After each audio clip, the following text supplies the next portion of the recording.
আসসালামু আলাইকুম প্রিয় মালয়েশিয়ান প্রবাসীরা, আপনারা সবাই কেমন আছেন? আশা করি ভালো আছেন এবং নিরাপদে আছেন। স্ক্রিনে শুরুতেই আমি একটা ছবি দেখাচ্ছি।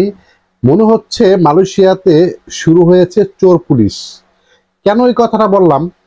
একদিক দিয়ে প্রবেশ হচ্ছে, আরেক দিক দিয়ে এক্সিট হচ্ছে। একদিক দিয়ে প্রবেশ করতেছে, আরেক দিক দিয়ে অ্যারেস্ট করতেছে।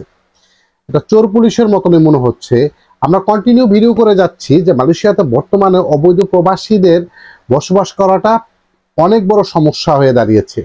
ক্রমাগত বেড়ে যাচ্ছে মালয়েশিয়ার জাবাতান ইমিগ্রেশনের অপারেশন।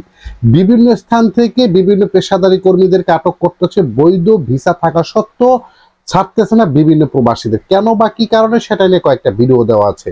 স্ক্রিনে যে ছবিটা দেখতেছেন, এখানে গতকালকে ফ্লাইটে ট্যুরিস্টে আসা 240 জন যাত্রীকে ভুয়া ট্যুরিস্ট আখ্যায়িত করে ওই সকল প্রবাসীদেরকে তার নিজ নিজ দেশে পাঠিয়েছে। অন্যদিকে মালয়েশিয়াতে প্রবেশ করা অবৈধ প্রবাসীদেরকে এক স্থান থেকে আটক করেছে প্রায় 238 জন কর্মীকে। তাহলে যেই কর্মীরা প্রবেশ করতেছে তাদেরকে অ্যারেস্ট করতেছে। এখন কেন বা কি কারণে মালয়েশিয়াতে টুরিস্ট এবং অবৈধভাবে প্রবেশ করা নিয়ে এত বড় ইচ্ছা পোষণ করতেছে বাংলাদেশি প্রবাসীরা, আসলে এটা আমাদের বোধগম্য না। কিছুদিন আগে আমরা কিছু তথ্য পেয়েছি, বিভিন্ন আত্মীয় স্বজনের মাধ্যমে প্রবেশ করতেছে এবং অন্য সূত্রে যে সকল ভুক্তভোগীরা বাংলাদেশে ফেরত দিয়েছে তাদের কাছ থেকে জানা গিয়েছে এজেন্সিরা বৈধকরণ করে দিবে বলে তাদেরকে পাঠাচ্ছে মালয়েশিয়াতে অনেক টাকার বিনিময়। এখন ফাইনালি যেই পরিমাণে ইমিগ্রেশন অ্যারেস্ট হচ্ছে, আটক হচ্ছে প্রবাসীরা, তারপরও আপনারা কেন মালয়েশিয়াতে এই মুহূর্তে টুরিস্টে আসেন? Thank you so much, welcome. But আপনি কর্ম করার জন্য সেই প্রিপারেশন নিয়ে যদি এসে থাকেন, বোকার স্বর্গে বাস করবেন। মালয়েশিয়াতে বিভিন্ন স্থানে প্রচুর আকারে দিচ্ছে অপারেসি, কোনো স্থান এখন আর বাকি যায় না। রোড ব্লক থেকে শুরু করে রেল স্টেশন, বাস স্টেশন, বার এবং বিভিন্ন সেক্টরে রেস্টুরেন্ট বলেন, কনস্ট্রাকশন সাইট বলেন, রেনোভেশন ফ্যাক্টরি, যে কোনো সাইটে কিন্তু দিচ্ছে বড় ধরনের অপারেসি। বৈধকরণের আশায় মালয়েশিয়াতে অবৈধভাবে আসা থেকে বিরত থাকুন। বড় ধরনের সমস্যায় দিন দিন বেড়ে যাচ্ছে ইমিগ্রেশন অপারেসি এবং সামনে আরো খারাপ পরিস্থিতি হওয়ার সম্ভাবনা রয়েছে।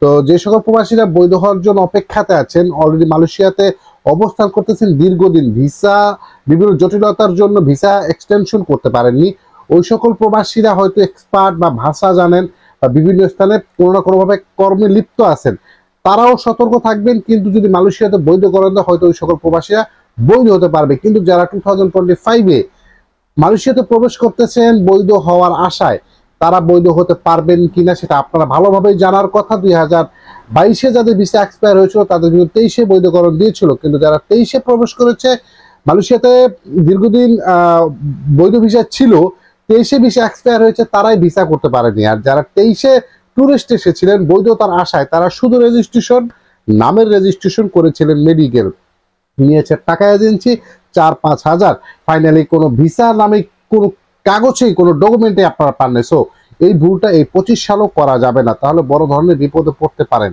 তো মালয়েশিয়াতে বৈধকরণ 2025 সালে দেওয়ার সম্ভাবনা খুবই কম রয়েছে। যারাই মালয়েশিয়াতে অবৈধভাবে আছেন অবশ্যই একটু সতর্ক থাকবেন। প্রতিদিন মালয়েশিয়াতে এমন কোনো স্থানে অপারেশন দিচ্ছে, হাজার হাজার কর্মী আটক খাচ্ছে, ক্যাম্প ভরে গিয়েছে, বসার জায়গা নাই, দাঁড়ানোর জায়গা নেই। সেই সুবাদে কিন্তু মালয়েশিয়া থেকে অবৈধ প্রবাসীদের দেশে যাওয়ার সুযোগ দিয়েছে। সেই সুযোগটা কাজে না লাগিয়ে অনেকেই প্রবেশ করতেছেন মালয়েশিয়াতে, আবার মালয়েশিয়া ইমিগ্রেশন অ্যারেস্ট করে পাঠাচ্ছে ক্যাম্পে, জেল জরিমানা দিয়ে যাচ্ছেন দেশে।